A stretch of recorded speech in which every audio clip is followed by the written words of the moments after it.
Oh hi, it's Stir, and today we're looking at, today we're doing another Trium S&T update. Those are now separate, so Trium pause S&T update. And, yeah, so a lot of things happened with S&T. Something happened with Trium, yes, something. It wasn't just nothing this time, it was something. And that something was, I changed faction in the group as I was talking with a YouTuber called, Storm of Steel, I think, Wargames, and he mentioned the fact, and he deeply believes in his games that faction should not be a part of a war game, because faction is a political thing. And I have never heard faction used in a political context. I usually hear party used in a political context or French or something like that, not faction. Faction's usually used for me in more generic context, just in fandoms and just in fandoms and video games. Well, apparently that is correct. As even Wikipedia's, even if you put in faction define and into your search engine, it would say it's for political stuff. So that's interesting. So I changed faction to group in Trium. So every mention of faction is now group. So let's go up here. See, fantasy group. And I use the good old. It's right there somewhere, I swear. Oh, yeah, over here. I use the good old replace. You put in the thing you want to replace, and you put in the thing to replace it.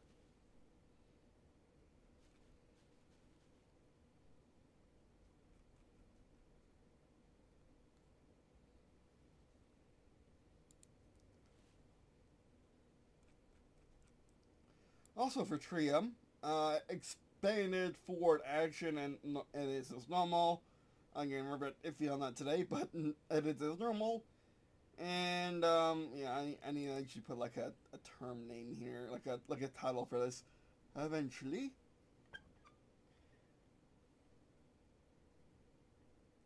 forward action's not gonna be there anyway. It's gonna be expanded forward action. You place your pieces as normal in the enrichment areas on the map that alternate between players based on the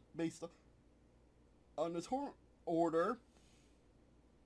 And place the pieces as far forward as they could move using their stats, traits, gear, and moves. So all pieces are moved twice, or there's a stalemate, or an attack, or attack each other until they attack each other. Yeah, there you go. So they're saying that's literally all there was for Trium. But we're still getting moving in Trium, which is nice. It's not like that 1 month where we had nothing until I recorded the update video. But yeah, in this one, on Strategies and Treaties, it's different. It's way different, and let's get you out of here. It's gonna be way different, and it's as normal. Logistics combined, more rules and bonuses. Not gaming. This one because I already posted it on itch.is. I can edit. Got rid of spacing at the start requirement. Add a Cold War Gone Hot 85 sheets and World War One in 1918. Added campaign and map of 3 sizes. Reworked code rules and stuff. Essentially, it's completely different now. Essentially, it's what I wanted out of the first actual version. Essentially, this is what I wanted out of the first actual pre-alpha, but we didn't actually get there in time. And I was inspired deeply by, again, Storm of Steel. Steel's video on how to get into World War One wargaming. And I've been adding that, and it changed a lot of things, me adding some extra units and actual faction units to the game, and not just doing the armor and IFE and infantry of the Cold War, or just the Example Force, which of course is enough called forces.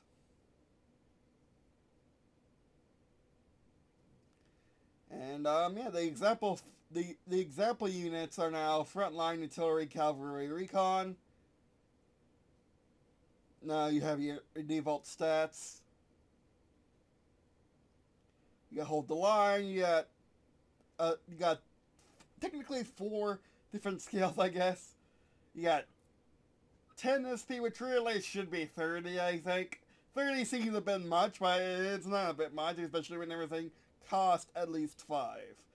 And technically, I mean, it would cost 5 if the extra rule was not there. I mean, if you only had an extra rule and everything and you had 1 in every stat, which you don't need 1 in every stat. You don't need the fence. You don't need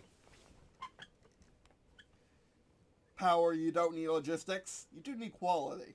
You don't need speed either. You do need quality. So it's possible to have less than 5 as your default SP, which SP is your strategic points. That's what you're using to determine determine your costs for fielding the thing. But yeah. So this is the default map, this is the default game mode, this is the default stats. This is actually how you homebrew units. These are your default units. Starting a match exists in full, and also you notice I did go away from what I was doing with the card game, and it still looks very much like that, yes. It still uses the same format, but it makes a bit more sense. Like, and welcome to a Simply Deep War game. We got rid of the RPG part for right now, because I don't know what to do with that exactly at this moment. I'll work on the campaigns first, and then work on RPG. On the RPG part, if there is even going to be an RPG part, we'll see. Worked on... essentially this is all the kind of finished, actually, to be honest. We do got a space down here. We do have a space down here for, we still have space, we still have a line to write something down. And we can always adjust the stats, but there's not much to do, because I really, really like these 5 stats. I really like these 6 stats. They are really, really good.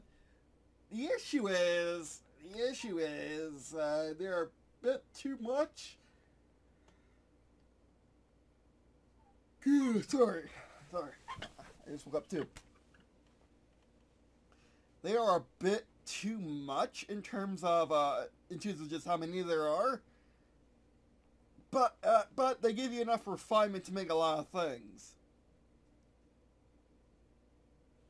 They give you a lot of leeway to make a lot of things, as if we go down to the Expeditionary Force. Look how everything's very different from each other. And that's just the US side, which are more to add. I'm adding literally every battalion you could have that the American Expeditionary Force had in reality.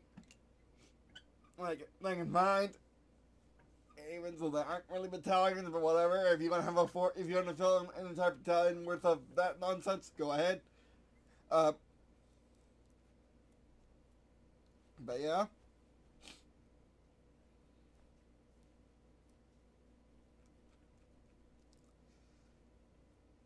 And there are 2 anachronisms. Having things be above battalion, brigade, of course. Brigade, squadron, and group. There are some anachronisms, like, for example, machine guns weren't really used in brigades, as far as I can tell from all the research I've been doing. They weren't really used in brigades, they were used as part of a battalion. They were used as battalions as part of a brigade. As part of a rifle brigade. Or an infantry brigade. So, yeah. But, if you want to fill an entire brigade of that, you can. So I'll be having a historical force list, American Expeditionary Force list, like the first corps, like the first army of the U.S. at St. Marnell, or however you say that.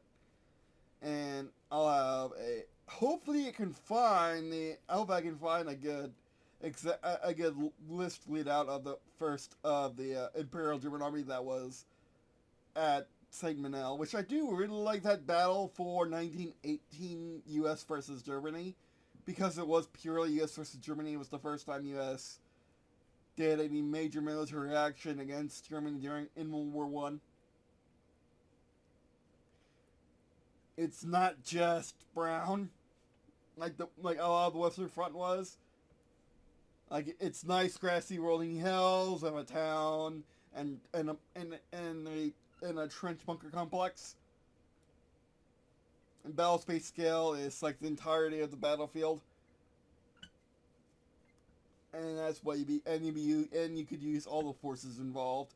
Corps scale is really just, or core scale is really just a corps versus a corps. And division scale is divisions versus divisions.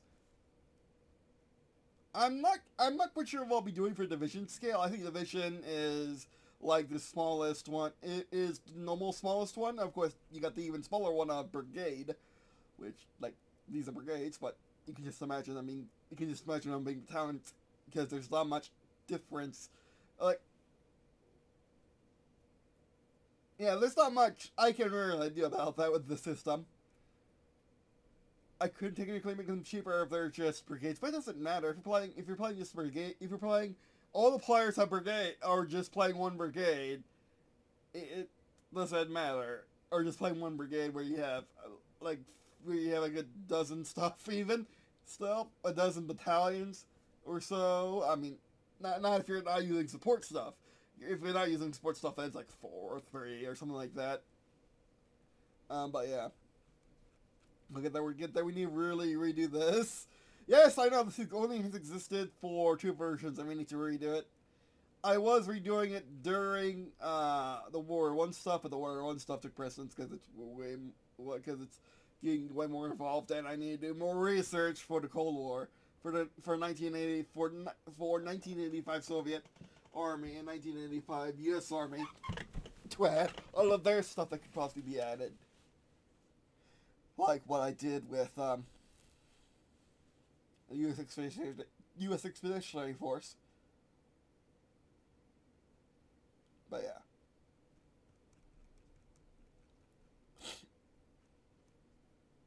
Sorry, I always start showing time when I start recording, which of course happens to me sometimes.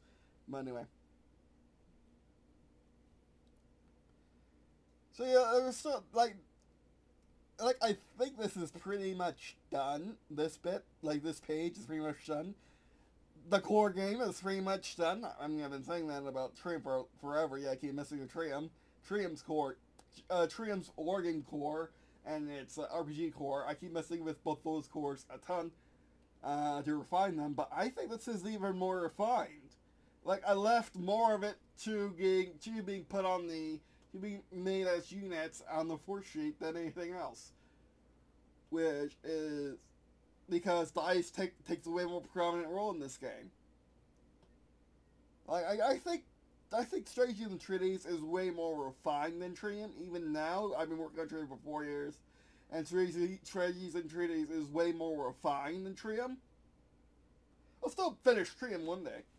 But Trium is gonna still take a while to get into beta. Get everything done, get everything put in the game for beta, because it's not big of a game. Where Strategies and Treaties, it's been playable. I mean, yeah, Trium has been playable too, but Strategies and Treaties has been truly playable since the tech demo.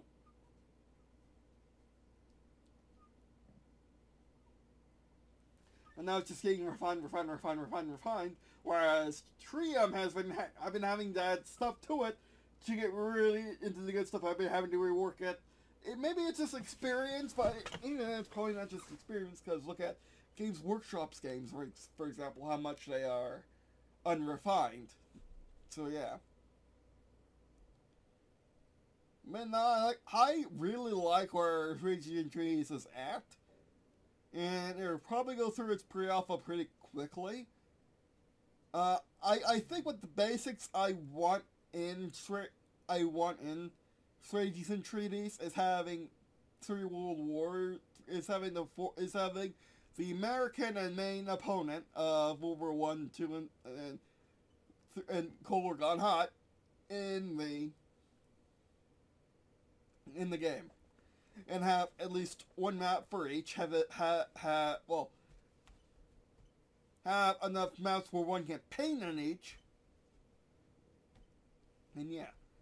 And monetization is going to be hard. I'll probably sell the whole book with all three, with all three World Wars in it,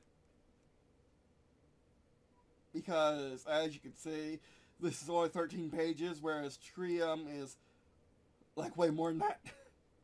Trium is 200 pages.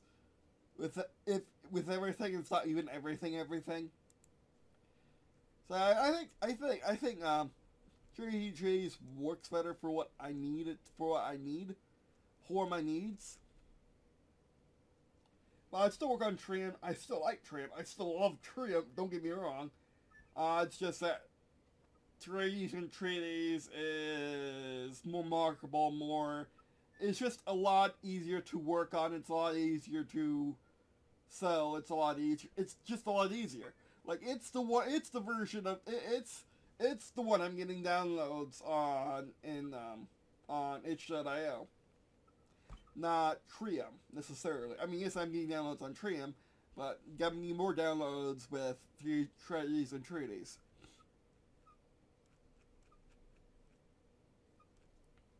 One last thing. I have not playtested this version yet.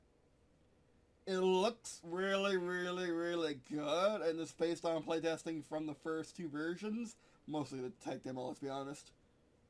But I still need to playtest the demo units, or the example units, and the War 1 stuff. Like, the War 1 stuff is completely untested, that'd be interesting. I need to completely redo the Cold War stuff, because it's just not up to the same quality as the World War One stuff, and I don't know what I'm going to quite do for balancing between them. Is it going to be like you can put any force together and fight it, even though it's going to be ahistorical?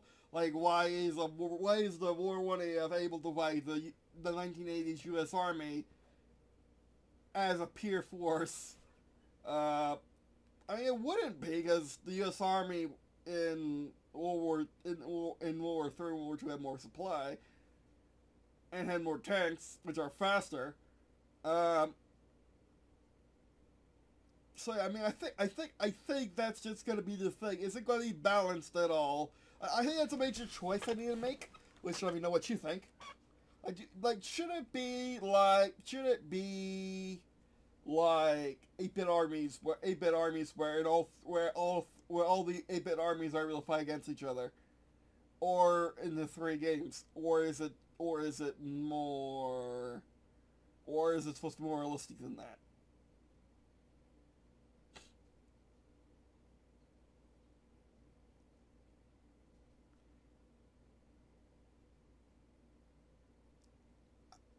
And also, and it is supposed to be more realistic than that, and also, I don't want to keep the same. Don't want to keep move the scales, because I originally started doing platoons, because you can have tank platoons before pieces put on a 50mm square with 3mm tanks, and then they can have all those thrown up on the table that look nice and be realistic. Whereas you can't do that with brigades; they're too big. You can have a guy represent the brigade of really any scale. They could be 50mm, they could be 28mm, they could be 3mm or 2mm even, and represent the scale just with one dude for infantry, one tank for tanks on the tiny little thing. Or you could use something I've been holding out to right now. Where's my mouse? There's my mouse. Or you could use 1-inch printouts, 2D prints, which I think is what I'm going to be doing from now on with my 2D prints for Trium and S&T. Have some sort of faction insignia, then have a weapon to signify the unit. or something, like just be this two-part and have plenty of space for you to write stuff on, like write the name of the unit, or put a number down for for what unit number that is, or what have you. Like, I just really like this system. It does work on black and white printers, though some of the color, no, they're not. Some of the colors are not too different from each other, so it turns into one color if the printer is not too precise. So yeah, there's the thing. But anyway, so yeah, that'd be our first video. Thanks for watching. Appreciate you watching this video. If you thought you also feel Hobbies, check out stuff in the description below, such as our Facebook show, Facebook channel. Just by watching these videos, they get you content replace by sharing your friends for your list. Alright, that'd be this video. Thanks for watching. And I guess see you in a second.